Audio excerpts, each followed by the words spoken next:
బేతాళ కథ. చంద్రన్న రుణం. పట్టువదలని విక్రమార్కుడు చెట్టు వద్దకు తిరిగి వెళ్లి చెట్టుపై నుంచి శవాన్ని దించి భుజాన వేసుకొని ఎప్పటిలాగే మౌనంగా శ్మశానం కేసి నడవసాగాడు.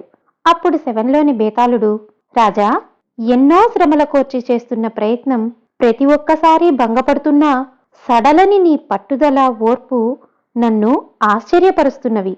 అనాలోచితంగా కాని లేక జాలి కొద్దీ కాని ఏ అనర్హుడికైనా మేలు చేయదలిచావేమో నాకు తెలియదు. యుక్తాయుక్తాలు తరచి చూడకుండా ఎవరికీ వాగ్దానాలు చేయకూడదు.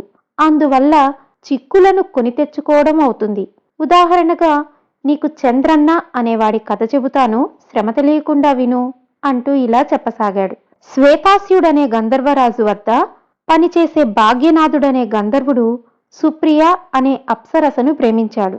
ఆమె అతడికి ఒక అందమైన దంతపు పెట్టెనిచ్చి, దీన్ని శ్వేతాస్వుడి కోశాగారంలోని విలువైన రాళ్లతో నింపి నాకు తెచ్చి ఇస్తే నేను నిన్ను పెళ్లి చేసుకుంటాను అన్నది. భాగ్యనాథుడు శ్వేతాస్యుడికి విషయం చెబితే ఆయన కాసేపు ఆలోచించి, నేను నిన్ను నా కోశాగారంలోని విలువైన రాళ్లతో కొడుతుంటాను. ఎన్ని రాళ్ల దెబ్బలు తినగలిగితే అవన్నీ నీవి అన్నాడు. భాగ్యనాథుడు సరేనన్నాడు. కాని మొదటి దెబ్బకే బాధ భరించలేక ఇక చాలన్నాడు. అప్పుడు శ్వేతాస్యుడు నవ్వి, నా సంపదను సులభంగా సామాన్యుల పాలు చేయలేను. నీ ప్రేమ గొప్పదైతే నేను తప్పక సాయపడి ఉండేవాణ్ణి. నువ్విక సుప్రియను మర్చిపోవడం మంచిది అన్నాడు. నువ్వు నన్ను మోసం చేశావు. నా ప్రేమను పరీక్షించే పద్ధతి ఇది కాదు. నీ రాళ్లు చేసే గాయాలను నేనే కాదు, ఏ ప్రేమికుడూ భరించలేడు అన్నాడు భాగ్యనాథుడు ఎంతో బాధగా. శ్వేతాస్యుడికి కోపం వచ్చింది. ఆయన వెంటనే, నీలో తప్పుంచుకొని నన్ను మోసగాడినన్నావు. నేను ఈ పెట్టెను విలువైన రాళ్లతో నింపి ఇస్తాను. దాన్ని వదిలించుకునేదాకా నీకీ లోకంలో స్థానం లేదు. అసలైన ప్రేమికుడు కనిపించే వరకు నీకీ పెట్టె నుండి విముక్తి ఉండదు అంటూ భాగ్యనాథుణ్ణి శపించాడు. భాగ్యనాథుడు ఆయన కాళ్ల మీద పడి, ఈ శాపాన్ని నేను భరించలేను, నాకు విముక్తి మార్గం చెప్పండి అని వేడుకున్నాడు. శ్వేతాస్యుడు అతడి మీద జాలిపడి, భూలోకం ప్రేమమయం. అక్కడికి వెళితే నీకు శాప విముక్తి కలిగించగల గొప్ప ప్రేమికులు అక్కడికి వెళితే నీకు శాప విముక్తి కలిగించగల గొప్ప ప్రేమికులు తొందరగా తటస్థపడతారు అని చెప్పాడు. భాగ్యనాథుడు పెట్టెతో సహా భూలోకానికి వచ్చి బైరాగి వేషంలో అసలైన ప్రేమికుడి కోసం అన్వేషణ ప్రారంభించాడు. అలా తిరగ్గా అతడికి జనకపురంలోని చంద్రన్న ప్రేమ గురించి తెలిసింది. ఈ చంద్రన్న పొలం పనులు చేసుకునే రామన్న ఆఖరి కొడుకు. రామన్న రోజు ఉదయమే లేచి పొలానికి వెళ్తాడు. ఇంటి దగ్గర ఆయన తండ్రి సోమన్న, తల్లి మంగమ్మ, భార్య రంగమ్మ పెరటి పని, వంట పనులు చూసుకుంటారు. రామన్న పెద్ద కొడుకు వీరన్న ఊళ్ళో కిరాణా దుకాణం పెట్టాడు. అలా ఆ కుటుంబంలో అంతా ఏదో ఒక పని చేస్తున్నారు. కానీ చంద్రన్న మాత్రం పరమ సోమరి. పెద్దలు మందలించినా అతడు పట్టించుకోడు. ఇలా ఉండగా పట్నంలో ఉండే విశాలుడనే ఒక భాగ్యవంతుడు వీరన్నకు తన కూతురు మల్లికనిచ్చి పెళ్లి చేయాలనుకున్నాడు.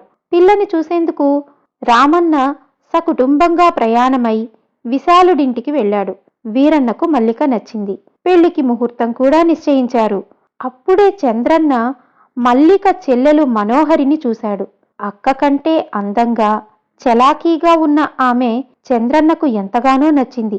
కాని మనోహరికి చంద్రన్న ఏ పనీ పాటా లేకుండా తిరిగే సోమరి అని తెలియడంతో అతడికేసి తల తిప్పి చూడడం కూడా మానేసింది.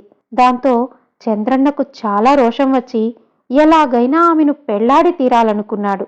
అతడామెను ఒంటరిగా ఉన్నప్పుడు పలకరించి, నిన్ను పెళ్లాడాలని ఉన్నది, ఏమంటావ్ అని అడిగాడు. మనోహరి వెంటనే, నువ్వు నాకు కొత్త ఇల్లు కొనిస్తే నిన్ను తప్పక పెళ్లి చేసుకుంటాను అన్నది తడుముకోకుండా.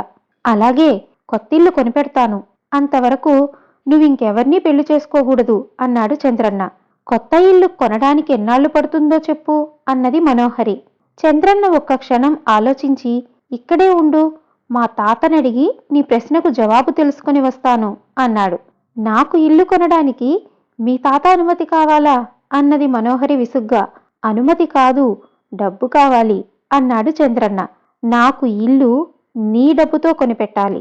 మీ తాత, నాన్న, అన్న కష్టపడి సంపాదించిన డబ్బు వాళ్ళదవుతుంది. నువ్వు కష్టపడి సంపాదించిన డబ్బు నీదవుతుంది అన్నది మనోహరి. చంద్రన్నకు ఏమనాలో తెలియలేదు. అప్పటికి ఊరుకొని అన్న పెళ్లి జరిగాక వదిన మల్లికకు తన గోడు చెప్పుకున్నాడు. చంద్రన్న చెప్పింది విని మల్లిక ఆశ్చర్యపడింది. మనోహరి అందాన్ని చూసి ఇప్పటి వరకు బాగా డబ్బున్న నలుగురు యువకులు పెళ్లి చేసుకుంటామంటూ ముందుకొచ్చారు. వాళ్లలో ఎవరూ ఆమెకు నచ్చలేదు. మల్లిక ఈ సంగతి చంద్రన్నకు చెప్పి, నా చెల్లెలకి డబ్బు మీద మోజు లేదనే అనుకోవాలి. నిన్ను ఇల్లడిగిందంటే నువ్వంటే ఆమెకు ఇష్టమై ఉండాలి. మరి నా చెల్లెల్ని పెళ్లాడాలని ఉంటే నువ్వు కష్టపడి డబ్బు సంపాదించక తప్పదు అన్నది. ఇది విన్న చంద్రన్నకు ఎక్కడలేని పట్టుదల వచ్చింది. తనకు తానుగా డబ్బు సంపాదించడం ఎలా అన్న తీవ్రమైన ఆలోచనలో పడ్డాడు. సరిగ్గా ఆ సమయంలో గంధర్వ భాగ్యనాథుడు బైరాగి వేషంలో వచ్చాడు. ఆయన వాళ్ళింట్లో సుష్టుగా భోంచేసి అందరికీ శుభం కలగాలని దీవించాడు.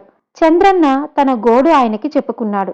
బైరాగి అతడి వంక ఆప్యాయంగా చూసి, ఆహా, నువ్వు నిజమైన ప్రేమికుడవు అనిపిస్తున్నది. నా వెంటరా, నే చెప్పిన 3 కష్టమైన పనులు చెయ్యి, ఒకే ఒక్క రోజులో కోటీశ్వరుడివైపోతావు అన్నాడు. చంద్రన్న బైరాగితో బయలుదేరి వెళ్ళాడు. వాళ్ళు ఊరు దాటి ఒక కొండ గుహలో ప్రవేశించారు. లోపలంతా చీకటి. బైరాగి అతడితో, నువ్విక్కడ పద్మాసనం వేసుకొని కూర్చో, ఆంజనేయుడి నామాన్ని జపించు, క్షణం కూడా నిద్రపోకుండా ఒక రోజంతా అలా గడిపితే అప్పుడు నేను వచ్చి పిలుస్తాను. కళ్ళు తెరు, తర్వాత ఏం చేయాలో చెప్తాను అన్నాడు. చంద్రన్న వెంటనే దీక్ష ప్రారంభించాడు. అప్పుడతడికి ఏవేవో వికటాట్టహాసాలు వినిపించాయి. అయినా చంద్రన్న భయపడలేదు. మర్నాడు బైరాగి వచ్చి కళ్ళు తెరవమనేదాకా చుట్టుపక్కల ఏం జరుగుతున్నదో అన్న స్పృహ కూడా లేకుండా పోయింది. చంద్రన్న కళ్ళు తెరిచాడు. వెంటనే ఆ గుహ ప్రకాశవంతంగా అయింది. శభాష్ చంద్రన్న, ఇప్పుడు ఎదురుగా గోడ మీద ఉన్న రాక్షసుడి బొమ్మ దగ్గరికి వెళ్ళు, ఆ బొమ్మ చెప్పినట్లు చేయి అన్నాడు బైరాగి. రాక్షసుడి బొమ్మ చాలా భయంకరంగా ఉంది. చంద్రన్న నిర్భయంగా పోయి బొమ్మను సమీపించగానే అది పెద్దగా నవ్వుతూ, నా నోట్లో నీ కుడి చెయ్యి పెట్టు అన్నది. సంకోచించకుండా చంద్రన్న పెద్ద గుహలా ఉన్న ఆ బొమ్మ నోట్లో తన కుడి చెయ్యి పెట్టాడు. అంతే, బొమ్మ నోరు మూసుకుంది. చంద్రన్నకు తన చేతినెవరో కరా కరా నమిలేస్తున్నంత బాధ కలిగింది. కాని ఓర్చుకున్నాడు. కాసేపటికి బొమ్మ నోరు తెరిచి, నీ చేతికి ఒక తాళం చెవి తగులుతుంది, అది తీసుకొని నా బొడ్డులో పెట్టు అన్నది. చంద్రన్న తాళం చెవి తీసుకొని బొమ్మ చెప్పినట్లే చేశాడు. వెంటనే గుహ గోడ పెళపెళమంటూ బద్దలై 2గా విడిపోయింది.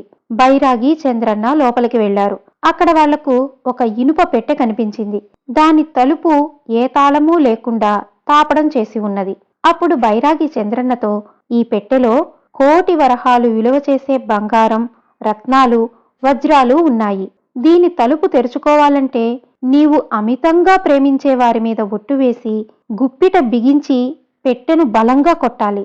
ఆ ప్రయత్నంలో వేళ్లు విరిగినా, రక్తం చిమ్మినా వెనుకంజ వేయకూడదు అన్నాడు. చంద్రన్న మనోహరి మీద ఒట్టు వేసి గుప్పిట బిగించి పెట్టెని కొట్టాడు. మూత తెరుచుకోలేదు. అయినా అతడు నిరుత్సాహపడకుండా పెట్టెను 4-5 నిమిషాల పాటు కొట్టేసరికి చేతి వేళ్లు దెబ్బతిని రక్తం కారసాగింది. అది చూసి చంద్రన్న స్పృహ తప్పి పడిపోయాడు. ఆ మరుక్షణం పెట్టె మూత చటుక్కున తెరుచుకున్నది. అప్పుడు బైరాగి భాగ్యనాథుడి రూపానికి మారి చంద్రన్నను చేతితో తాకాడు. చంద్రన్నకు స్పృహ వచ్చింది. భాగ్యనాథుడు అతడి వైపు ఆప్యాయంగా చూసి, నాయనా, నీ ప్రేమ కారణంగా నాకు విముక్తి లభించింది. అందుకు ప్రతిఫలంగా ఈ పెట్టెలోని సంపదనంతా నీకే ఇచ్చేస్తున్నాను అంటూ తన కథను చెప్పాడు. ఆశ్చర్యంగా ఆ కథ విన్న చంద్రన్న పెట్టెలోకి తొంగి చూశాడు. అందులో బుసలు కొడుతున్న నాగుపాములు కనపడ్డాయి. ఈ సంగతి చెప్పగానే భాగ్యనాథుడు ఒక్క క్షణం ఆలోచించి, పెట్టె మూత తెరవగలిగిన నీవు నిస్సందేహంగా గొప్ప ప్రేమికుడవే. కాని నీవు ఎవరికో రుణపడి ఉండడం వల్ల నీకీ సంపద కనపడడం లేదు. వెంటనే వెళ్ళి నీ కుటుంబ సభ్యులందరినీ ఇక్కడికి తీసుకొనిరా అని చెప్పాడు. కొద్దిసేపటికి చంద్రన్న వెంట అతని కుటుంబమంతా వచ్చింది. అయితే ఒక్కరూ చంద్రన్న రుణం గురించి చెప్పలేకపోయారు. భాగ్యనాథుడు వాళ్లతో, మీరందరూ ఒక్కొక్కరుగా పెట్టెలోకి తొంగి చూడండి. చంద్రన్న కన్నా గొప్ప ప్రేమికులెవరైనా ఉంటే వారికిందులోని సంపద కళ్ళబడుతుంది అన్నాడు. అప్పుడు ఒక్కొక్కరే వచ్చి పెట్టెలోనికి తొంగి చూసి వెళ్లారు. అందులో బుసలు కొట్టే నాగులే కనపడ్డాయి. అయితే చివరిగా చూసిన వీరన్నకు మాత్రం బంగారం, వజ్రాలు, రత్నాలు కనిపించాయి.